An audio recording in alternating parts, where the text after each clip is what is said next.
साथियों, हर व्यक्ति ये बात भली भांति जानता है कि उसे एक ना एक दिन छोड़ना ही होगा, इस दुनिया को अलविदा करना ही होगा। लेकिन इसके बाद भी हर व्यक्ति, हर एक इंसान हमेशा यही सोचता है कि अभी तो मैं 70-80 साल जीऊंगा और तब तक तो मुझे मृत्यु नहीं आने वाली, फिर चाहे कुछ भी क्यों ना हो जाए। हम में से अधिकांश लोग इसी सोच के साथ अपना पूरा जीवन जीते हैं। लेकिन इसके पीछे जो वास्तविकता है, उसके पीछे आपका ध्यान कभी नहीं जाता। भले ही ये मानते हो कि आप 70-80 साल जिएंगे ही, लेकिन वास्तविक तौर पर देखा जाए तो हर एक व्यक्ति हर एक सांसें जो ले रहा है और कब ये खत्म हो जाएगी, ये किसी को नहीं पता। कब कौन सी सांस हमारी आखिरी सांस बन जाए, ये हम में से कोई नहीं जानता। हम मनुष्य जब से जन्म लेते हैं तब से पल पल मरते ही रहते हैं, लेकिन हम इस बात से बेफिक्र होकर अपने जीवन में मगन रहते हैं और हम इस चीज की अनुभूति भी कभी नहीं कर पाते। और इसका एकमात्र कारण है संवेदना के स्तर से हमारा शरीर, हमारा दिमाग बहुत नीचे होता है। और जिस दिन हमारे संवेदना के स्तर ऊपर उठ जाएगा, उस दिन हम यह एहसास कर पाएंगे और इसकी अनुभूति भी हमें अवश्य होगी कि किस तरह से हम एक एक पल, एक एक दिन मरते जा रहे हैं। साथियों, आज की कहानी मैं जो आपको सुनाने वाली हूं, इस कहानी में एक ऐसा प्रश्न है जिसका जवाब आप भी जानना चाहते होंगे। आपके मन में भी ये सवाल अवश्य ही उठा हुआ होगा, लेकिन अब तक आपको इसका जवाब नहीं मिल पाया होगा। बहुत समय पहले की बात है। एक नगरी में दो भाई रहते थे। दोनों भाई आपस में बहुत प्रेम करते थे। उनके बीच का जो संबंध था वो बहुत मजबूत था। दोनों एक दूसरे की कदर करते थे। दोनों एक दूसरे का सम्मान किया करते थे। उनमें से जो छोटा भाई था वह बहुत ही कामयाब इंसान था, अर्थात उसके पास वो सब कुछ था जो वह चाहता था। धन दौलत वैभव, सारी सुख सुविधाएं। वहीं पर जो छोटा भाई था, उसके पास धन दौलत नहीं थी, पर वह मान सम्मान बहुत कमाया था। वह थोड़ा गरीब था, पर वह अपने जीवन से संतुष्ट था। दोनों भाई अपने जीवन को मजे में जी रहे थे। देखते ही देखते समय बीतता गया। समय के साथ साथ वे दोनों अब बूढ़े हो चले थे। अब उनके पास अपने जीवन का केवल कुछ समय ही शेष बचा हुआ था। और ये ऐसा समय था जब दोनों भाइयों की परिस्थितियां लगभग एक जैसी थी। जिसने अधिक धन कमाया था, उसने भी अपना जीवन जैसे तैसे ही काटा, और जिसने मान प्रतिष्ठा कमाई थी, जिसके पास इतना धन नहीं था, उसका भी जीवन जैसे तैसे ही कट रहा था। तब उन्हें यह एहसास होने लगा कि हमने अपने जीवन में जो कुछ भी हासिल किया उसका क्या अर्थ हुआ। वे दोनों ये सोच रहे थे कि हम दोनों जीवन भर इतनी मेहनत की, इतना कुछ अपने लिए कमाया, लेकिन ये सब कुछ व्यर्थ ही रह गया। जिस कारण वे लोग बहुत परेशान रहने लगे थे और अपने जीवन के इस यात्रा को खत्म करने से पहले वे अपने सभी सवालों के जवाब जानना चाहते थे। एक दिन छोटे भाई के एक मित्र ने जब मित्र को बहुत उदास देखा, तो उसने उससे अपनी उदासी का कारण पूछा। तब उसने अपनी सारी परेशानी अपने मित्र को बता दी। इस पर छोटे भाई का मित्र कहता है, यहाँ पास ही में एक बौद्ध भिक्षु रहते हैं। उनकी आश्रम में भीड़ लगी रहती है। वे सभी के हर प्रश्न का जवाब देते हैं। तुम वहां पर चले जाओ, तुम्हारा जो भी प्रश्न है वो उसका उत्तर अवश्य देंगे। वह बहुत ज्ञानी है। उनका ख्याति बहुत दूर दूर तक फैली हुई है। दूर दूर से लोग उनके पास अपने सवालों के जवाब जानने के लिए लोग उनके पास आते हैं। तुम भी वहां जाकर अपने सवाल पूछ कर देखो, मुझे यकीन है तुम्हें तुम्हारे सवालों के जवाब वहीं पर मिलेंगे।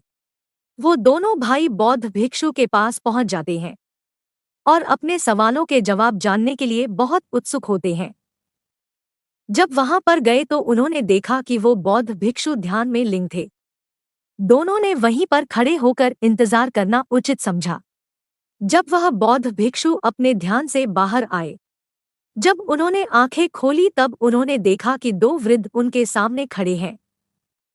तब उन्होंने उनके आने का कारण पूछा। तभी छोटे भाई ने कहा, हे महाराज, मैं आपसे अपने सवालों का जवाब जानना चाहता हूँ।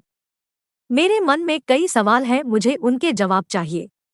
मैंने सुना है आप किसी को खाली हाथ नहीं जाने देते। आप सभी के शंकाओं का निवारण करते हैं। आप सभी के शंकाओं को दूर करते हैं। इसलिए हम आपके पास आए हैं और हमें पूरी उम्मीद है कि आप हमें सभी सवालों का जवाब अवश्य देंगे। इस पर वह बौद्ध भिक्षु मुस्कुराने लगे और कहते हैं, बेटा, मेरे पास तुम्हारे सभी सवालों के जवाब हैं या नहीं, यह तो तुम्हारे सवाल पर निर्भर करता है। लेकिन मेरे पास इतना समय नहीं है कि तुम्हारे सभी सवालों के जवाब दे सकूं। लेकिन हाँ, सभी सवालों के निचोड़ निकालकर मुझे केवल एक प्रश्न पूछ सकते हो। मैं इसका उत्तर तुम्हें अवश्य दे सकता हूँ। अर्थात जीवन के सभी सवालों के एक ही सवाल में पेश करो तो मैं तुम्हारी मदद अवश्य कर सकता हूँ। ये बौद्ध भिक्षु की बात सुनकर दोनों बड़े ही चिंतित हो गए। उन्हें ये समझ नहीं आ रहा था कि आखिर इन पूरे जीवन के इन प्रश्नों को केवल एक प्रश्न में कैसे परिवर्तित किया जाए।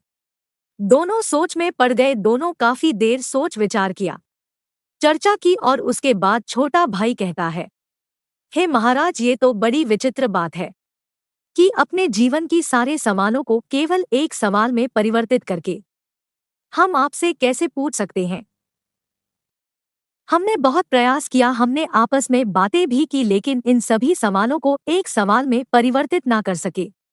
लेकिन उसके बाद हमने कुछ देर और सोचा विचारा कि हमें किसी भी तरह से केवल एक सवाल ही पूछने का मौका मिला है, जिस कारण हम दोनों भाइयों ने आपस में सहमति करके अपने जीवन के केवल एक सवाल में एकाग्रीकृत कर दिया है।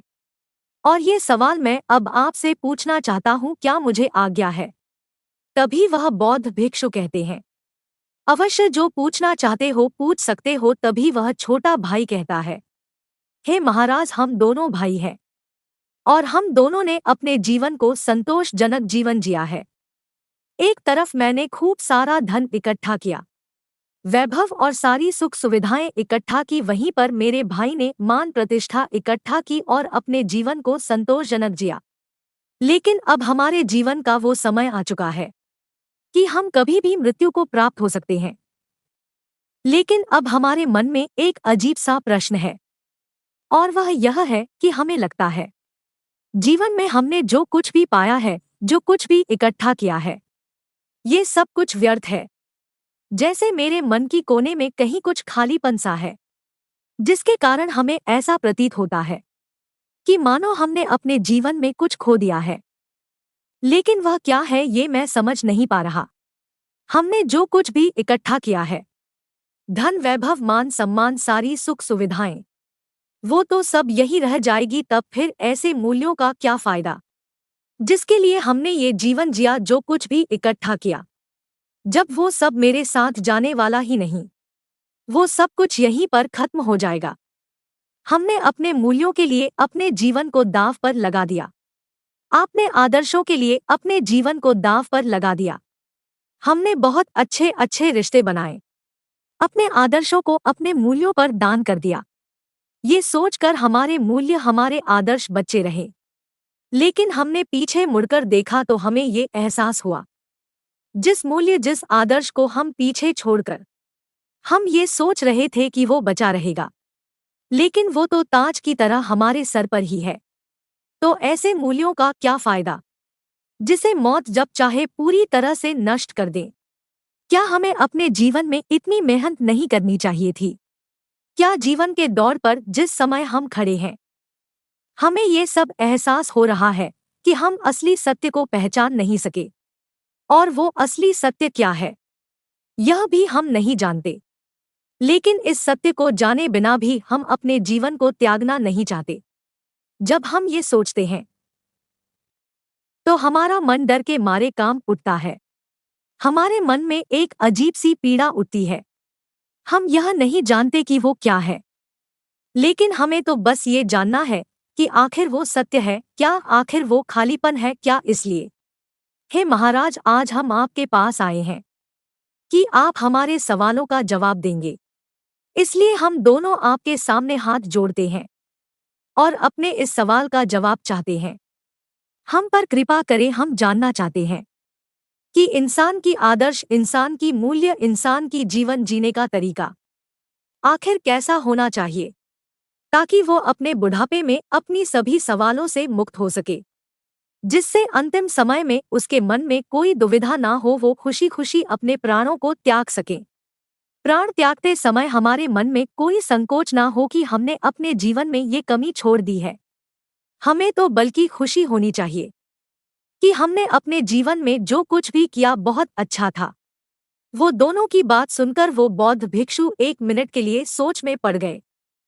उन्होंने काफी देर सोच विचार कर इसका जवाब देना शुरू किया। बेटा, हम मनुष्य हमेशा अंधकार में जीते हैं। हमें लगता है कि हमारे जीवन का कोई अंत नहीं। हम तो यहाँ पर सदा के लिए जीने आए हैं। इसीलिए हम अपना सारा समय यूं ही मौज मस्ती में सारा समय व्यर्थ करते रहते हैं। उन चीजों को इकट्ठा करने में अपना समय लगते हैं जो हमारे किसी काम के नहीं। और जब तक हम मनुष्य के जीवन में कोई बड़ी बीमारी या बुढ़ापा जैसी जीवन का दौरा हमारे सामने जब तक नहीं आती, जब तक हम अपने आप को अमर ही समझते रहते हैं और हम इस अंधकार में जीते हैं कि हमारा मौत भी कुछ नहीं बिगाड़ सकता। क्या तुम दोनों को ये कभी एहसास हुआ है? क्या तुम्हारे साथ कभी ऐसा पल कभी गुजरा है जब तुमने शायद ही अंदर जाती और बाहर आती अपने सांसों के बारे में ध्यान दिए हो? क्या तुमने कभी ये सोचा था? क्या तुम्हें तब कभी एहसास हुआ था कि ये जो हमारी सांसें जो अभी चल रही है, ये कब आखिरी सांस बन जाए? मुझे यकीन है जब तुम जवान होंगे, जब तुम्हारे मन में ऐसा सवाल कभी नहीं उत्पन्न नहीं हुए होंगे, क्योंकि उन दिनों में हमारा मन केवल वासनाओं में लुप्त रहता है। उन्हें तो केवल अपनी वासनाओं को पूर्ति करनी अच्छी लगती है। उसे हमेशा एक ही चीज की होड़ रहती है कि हमें अपने जीवन में कुछ करना है, धन इकट्ठा करना है, मान प्रतिष्ठा वैभव, वो सारी सुख सुविधाएं, या फिर हमें तो एक संतोषजनक जीवन जीना ही है। और इस प्रकार हर एक मनुष्य अपने जीवन के मूल्यों को डोट, अपने जीवन के आदर्शों को डोट, अपने जीवन के हिसाब से निर्धारित करता है। जब तक सब कुछ ठीक होता है तब तक हमारे मन में कभी कोई शंकाएं, कभी कोई प्रश्न नहीं उठाता। लेकिन जैसे ही हमारे जीवन में कोई बुरा दौर आता है, कोई विपरीत परिस्थितियां आती है, या फिर कुछ अनहोनी हो जाती है, या फिर हम किसी गंभीर बीमारी से बीमार होते हैं, या जब हमारे सामने अंतिम समय नजर आता है, उसी दिन हमारे मन में जरूर उत्पन्न होता है कि हमारे जीवन के आदर्शों का, हमारे जीवन का मूल्य का आखिरी क्या महत्व क्या होगा। अगर अभी के अभी हमारे प्राण निकल जाए तो क्या मेरे आदर्श, क्या मेरे मूल्य मुझे संतोषजनक मृत्यु दे सकते हैं, परिपूर्णता से इस जीवन का त्यागने का साधन दे सकता है। और उसी वक्त हमें ये भी एहसास हो जाता है हमारे जीवन के जो मूल्य है, जो आदर्श है, ये सभी इस जमाने की देन है जो इस समाज ने हम पर डाला है। और इस बोझ को लिए हम अपना ये पूरा जीवन व्यक्तित्व कर देते हैं। तुमने देखा होगा कि हम में से अधिकांश से लोग अपने जीवन में मान सम्मान प्रतिष्ठा इकट्ठा करने में लगे रहते हैं और इसी प्रकार उनका जीवन समाप्त हो जाता है। और जो उनके जीवन की जो मूल्य है, उनके जीवन के जो आदर्श है, वो यहीं पर रह जाते हैं। लेकिन ये आदर्श मात्र एक कागज के नाव के समान है, और जब तेज बारिश होती है तो कागज की नाव तहस-नहस हो जाती है। जब तक वो इंसान कागज की नाव में बैठा होता है और बारिश नहीं हो रही होती, तब तक वो अपने आप को सर्वश्रेष्ठ मानता है, अमर और अजर बनता है। वो सोचता है कि मौत भी मेरा कुछ नहीं बिगाड़ सकती। लेकिन उसे जब इस बात का एहसास होता है कि मैंने व्यर्थ के चीजों को इकट्ठा करने में मैंने अपना पूरा समय गंवा दिया, अपना पूरा जीवन व्यर्थ कर दिया, तब तक बहुत देर हो जाती। तब उसे ये भी एहसास हो जाता है जिन आदर्शों के, जिन मूल्यों के पीछे में भाग रहा था, वो तो एक कंकड़ पत्थर की भांति है। और आखिरी समय में उसे यह भी एहसास हो जाता है कि उसने अपने जीवन में कुछ भी हासिल नहीं किया, लेकिन तब तक समय बीत चुका होता है और हम मनुष्यों के हाथों में कोई समय नहीं बचा होता, क्योंकि बुरा समय दरवाजे पर दस्तक दे रही होती है। और यही विचार इंसान के मन में पीड़ा उत्पन्न करता है और तब उस व्यक्ति के मन में एक असंतोष की भावना उत्पन्न होती है। उसे लगता है कि उसने अपने जीवन में कुछ भी नहीं किया, जिस कारण उसके मन में एक अधूरापन सा रह जाता है, एक खालीपन सा, जिसके कारण मनुष्य परिपूर्णता से मृत्यु प्राप्त नहीं कर पाता, वही खुशी खुशी मृत्यु को गले नहीं लगा पाता। लेकिन असली सवाल तो यह है कि क्या मौत को सचमुच गले लगाया जा सकता है, या वास्तविक तौर पर परिपूर्णता के साथ, संतोष के साथ में मृत्यु को प्राप्त किया जा सकता है? और अगर आपको इस सवाल का सटीक जवाब मिल जाए तो आपको आपकी जीवन की राह मिल जाती है, क्योंकि मृत्यु ही जीवन का दूसरा पहलू है, जो आपको जीना सिखाती है, हमें जीवन जीने का मार्ग दिखाती है। जरा एक पल के लिए ये सोच कर देखो कि तुम अभी जिंदा हो, लेकिन जो तुम्हारी सांस चल रही है वो तुम्हारी आखिरी सांस बन जाए, तो वो अंतिम क्षण में तुम्हें किस बात का पछतावा होगा। एक पल के लिए ये सोच कर देखो, हो सकता है कि तुम्हारे मन में ये तकलीफ हो कि मैंने उस कार्य को अभी तक पूरा नहीं किया, मैं अभी तक अपने लक्ष्य तक नहीं पहुंच पाया, मैंने किसी से वादा किया था कि मैं ऐसा करके दिखाऊंगा, लेकिन मैं अभी तक उसे पूरा नहीं कर सका। ऐसे कई सवाल आपके मन में उठने लगेंगे और यही सवाल, यही पीड़ा हमें दीमक की तरह खाती चली जाती है। और यदि तुम अपने किसी कार्य को, या किसी लक्ष्य को जो अपने निर्धारित किया था, उसे पूरा कर भी लिया है, तब भी आपके मन में एक प्रश्न तो हमेशा शेष बचा ही रहेगा, और वह है कि जो लक्ष्य मैंने निर्धारित किया था वो तो एक मिथ था, वो कोई वास्तविकता नहीं थी, वो परमानंद नहीं था। इसलिए वही कार्य, वही लक्ष्य तुम्हारे मन को पीड़ा पहुंच जाता है, और तब हमारे मन में एक और सवाल उत्पन्न हो जाता है कि हमने अपने अज्ञानता के कारण अपने जीवन में एक गलत लक्ष्य चुन लिया और उसे पाने के लिए अपनी पूरी ताकत लगा दी, अपना पूरा जीवन लगा दिया। और जब तुम्हें पता चला कि वो लक्ष्य तो मिल गया, लेकिन वह लक्ष्य तो झूठा था, तब उस वक्त मन में जो पीड़ा उठती है वह असहनीय होती है। एक बार के लिए यह भी सोच कर देखो कि तुमने अपने जीवन में कोई लक्ष्य निर्धारित किया था और उसे लक्ष्य के लिए तुम चलते जा रहे हो, और तभी तुम्हें यहाँ पता चलता है कि जिस लक्ष्य के तुम पीछा कर रहे थे, जिस लक्ष्य को तुम पाना चाहते थे, वह तो लक्ष्य दूसरे दिशा में रह गया। जब तुम अपने जीवन के दूसरी छोर पर पहुंच जाते हो, तब तुम्हें यह एहसास होता है कि जिस लक्ष्य को हम पाना चाहते थे वो तो जीवन के दूसरे छोर पर है, और तुमने उस पर काफी ध्यान नहीं दिया, आंखें खोलकर उसे कभी देखा नहीं। तुम तो बस इस अंधकार में थे कि मुझे तो बस अपना लक्ष्य पाना है, इसलिए तुम अपने आंखें बंद करके तुम अपने दिशा में आगे बढ़ते चले गए, ये सोचकर शायद जहां पर ये रास्ता खत्म होगा वहां मेरा लक्ष्य अवश्य मिल जाएगा। लेकिन आप यह भूल गए कि यह तो जीवन है, जीवन तो हर कोई जीता है, यहाँ तक कि जानवर भी जीते हैं। खाना पीना तो जानवर भी खाते हैं, एक जानवर भी मेहनत करता है, अपने परिवार का पालन पोषण करता है, और वह भी अपनी प्रतिष्ठा कायम रखता है। लेकिन सबसे बड़ा सवाल यह भी है कि एक जानवर और एक इंसान के लक्ष्य में क्या फर्क होता है। जानवर का लक्ष्य सीमित होता है, उसे तो बस इतना ही चाहिए कि मुझे तो पेट भर के खाना मिल जाए और मैं आराम से अपनी जीवन को जी सकूं। इसके अलावा उसे अपना परिवार बसाना अच्छा लगता है और यही उसके जीवन का लक्ष्य होता है। वहीं पर एक इंसान ये सोचता है कि वह धन संपदा इकट्ठा कर ले, मान सम्मान प्रतिष्ठा, एक अच्छा घर, इससे ज्यादा और कुछ नहीं, यही उनका एकमात्र लक्ष्य होता है। और इससे ज्यादा कुछ और करना है तो समाज में मान प्रतिष्ठा भी बढ़ा लो, जिससे मेरा जीवन परिपूर्ण हो जाएगा। क्या आपने एक जानवर और एक इंसान के लक्ष्य के बीच की समानता देखी है? दोनों का लक्ष्य लगभग एक जैसा ही होता है। उन्हें भी मेहनत करके अपने परिवार का पालन पोषण करना है, पेट भर के खाना खाना है। और इधर हर एक व्यक्ति को मान सम्मान प्रतिष्ठा और धन इकट्ठा करना है। तो दोनों का लक्ष्य लगभग एक जैसा ही है और दोनों का जीवन लगभग एक जैसा ही है। तो फिर हम इंसान को ये अहंकार क्यों है कि हम एक इंसान हैं? हम भला क्यों उन जानवरों से ऊपर समझते हैं?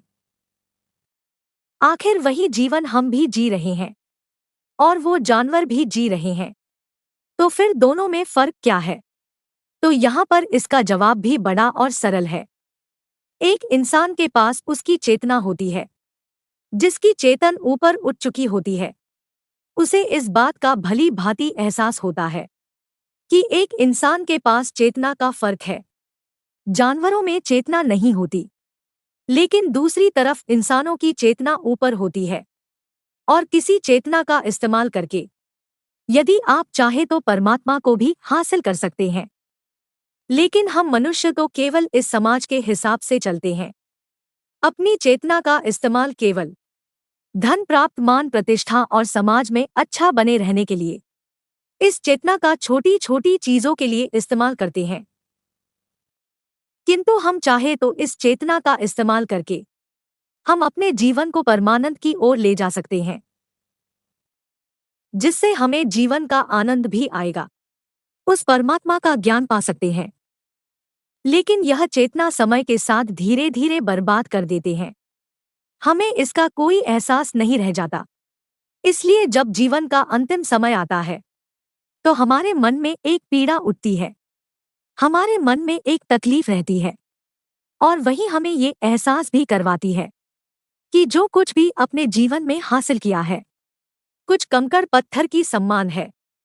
और यही कारण है कि जब हमारा अंतिम समय आता है तो हमारे भीतर कई तरह के सवाल होते हैं और हमें कई तरह के तकलीफें भी उत्पन्न होती है, जिस कारण एक मनुष्य परिपूर्णता के साथ कभी मृत्यु को प्राप्त नहीं कर पाता और तब वो समाज के सारे मूल्य हम पर बोझ बनकर रह जाते हैं।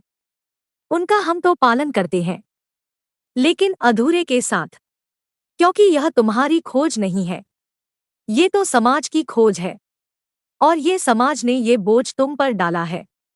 लेकिन जब हम अपनी चेतना का इस्तेमाल करते हैं तो हमें यह अच्छे तरह से समझ में आ जाता है कि जिस आदर्श जिस मूल्यों के लिए हम जी रहे हैं उसे हम अच्छी तरह से समझ पाते हैं, उसे अच्छी तरह से पहचान पाते हैं और उसी दिन ये आदर्श ये जीवन के मूल्य हम पर बोझ नहीं बन पाते, बल्कि यह हमारे जीवन के लिए एक दिशा का काम करते हैं, हमें एक रास्ता प्रदान करते हैं। इसलिए हर इंसान के जीवन में यह एक लक्ष्य तो होना ही चाहिए कि वो अपने जीवन में चेतना स्तर को ऊपर उठा सके, जीवन के हर एक पल हर एक क्षण को चेतना के भाव से जी सके, अच्छी तरह से समझ सके, उसे पहचान सके। क्योंकि आप तो ये बात बहुत ही अच्छे तरह से जानते ही होंगे कि हमारा जीवन दो पहलुओं में विभाजित है, सुख और दुख। और हम जब चेतना से ऊपर उठ जाते हैं तब हमें यह भी एहसास हो जाता है कि सुख और दुख इन दोनों में ही हमारा एक समान हिस्सा है। और तब मनुष्य का चैतन्य ये बताता है कि यह तो एक परिस्थिति है जो आज नहीं तो कल गुजर जाएगी। तब उसका मन कभी भी विचलित नहीं होता और तब वह इंसान सुख और दुख में लिप्त ना होकर अपने जीवन को अलग होकर जी सकता है। तब उसे यह एहसास होता है कि मैं तो इस सुख और दुख में सम्मिलित ही नहीं हूँ। और जब ये भाव उसे व्यक्ति के अंदर पैदा हो जाता है, जिनके पीछे भागने और दौड़ने का प्रक्रिया चलती रहती है, और तब जीवन का एक ही लक्ष्य रह जाता है और वह है आत्म चैतन्य। लेकिन जो व्यक्ति आत्म चैतन्य से दूर रहता है उसका जीवन एक मिट्टी के घर के समान होता है। जब तक वह घर सुरक्षित है तब तक उसका जीवन खुशियों से भरा रहता है और वो अपने आप को सर्वश्रेष्ठ मानता है। लेकिन जैसे ही कोई आंधी या तूफान उस घर को तोड़ देता है तब उसे यकीन हो जाता है कि मेरा तो यह घर मिट्टी का था जो टूट गया और मैं व्यर्थ ही इस मिट्टी के घर के अंदर अपने आप को डोट सुरक्षित और अपने आप को सर्वश्रेष्ठ मानता था। तब उसे ये एहसास होता है। तब वह रोता है, बिलखता है, और उसे यह भी पता चल जाता है कि व्यर्थ ही अपने जीवन को सबसे मूल्यवान समझ रहा था। लेकिन तब रोकर क्या फायदा होगा? सब कुछ तो बीत चुका। वो समय तुम्हारे हाथों से निकल चुका। अब जो भी क्षण तुम्हारे हाथों में है, अब उस क्षण का इस्तेमाल करो। जीवन के आखिरी समय में पश्चाताप करके क्या फायदा? क्योंकि जो भी समय आपके पास बचा है, आप चाहे तो इसका इस्तेमाल कर सकते हैं। कहा जाता है, जब जागो तब ही सवेरा। अपने भीतर चैतन्य को पैदा करने के लिए केवल एक पल ही काफी है, और आपका पूरा जीवन एक पल में ही रूपांतरित हो जाता है। और अब से भी आपके मन में चैतन्य पैदा हो जाता है, और आपको ये लगता है कि जीवन क्या है, क्यों है, और इस जीवन का असली अर्थ क्या है। यदि तुम इसे भलीभांति जान पाते हो तो तुम्हारा अवचेतन मन इस बात को भलीभांति जान पाता है, जिस कारण तुम्हारा पूरा जीवन इस पल में रूपांतरित हो जाएगा। और तुम्हारा जितना भी बचा हुआ जीवन है, उसे जीने पर तुम्हें पश्चाताप नहीं होगा। तुम अपने जीवन को जागरूक होकर जियोगे, पूरे होश में जियोगे। इसलिए अपने जीवन को इस तरह से जियो जैसे कि वो आपका आखिरी दिन हो। अपने हरेक कार्य को ध्यानपूर्वक देखो, समझो। आपके अंदर उठने वाली विचार, आपकी अंदर उठने वाली भावनाएं, उन चीजों को ध्यान से देखो, समझो, जिससे आपकी जीवन की एक नई शुरुआत होगी। एक ऐसा व्यक्ति जिसका चैतन्य जाग उठा हो, और ऐसे व्यक्ति के लिए हर एक दिन अनोखा होता है, खास होता है। आपके लिए हर एक सुबह नई होगी, हर एक शाम अनोखी होगी।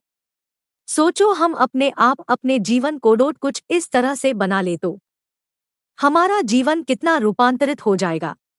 और हर दिन हमारे लिए एक नया सूरज निकलेगा, हर दिन हमारे लिए अनोखा बन जाएगा, हर दिन हमारे चैतन्य को ऊपर उठने वाली अस्तर को एक सीढ़ी बन जाएगा। लेकिन हम मनुष्य अपने जीवन में व्यर्थ के चीजों के पीछे भागते रहते हैं, कंकर पत्थर इकट्ठा करते रहते हैं, अपने जीवन में ऐसे लक्ष्य को निर्धारित करते हैं जिसका कोई अर्थ ही नहीं। हम व्यर्थ के धन संपदा, मान संपदा के पीछे भागते रहते हैं, जो एक ना एक दिन मिट्टी में मिल ही जाएगा, और तब हमारा जीवन व्यर्थ लगने लगता है। लेकिन यदि आपका मन चैतन्य से भर जाए तो आप हर चीजों का लाभ उठा सकते हैं। आप हर पल को भरपूर जी सकते हैं। हर एक क्षण आपके मुट्ठी में होगा। लेकिन आपका मन चैतन्य से भरा नहीं होगा तो आप उस पल मौजूद ही नहीं होंगे। तो भला उस पल को कैसे जिएंगे?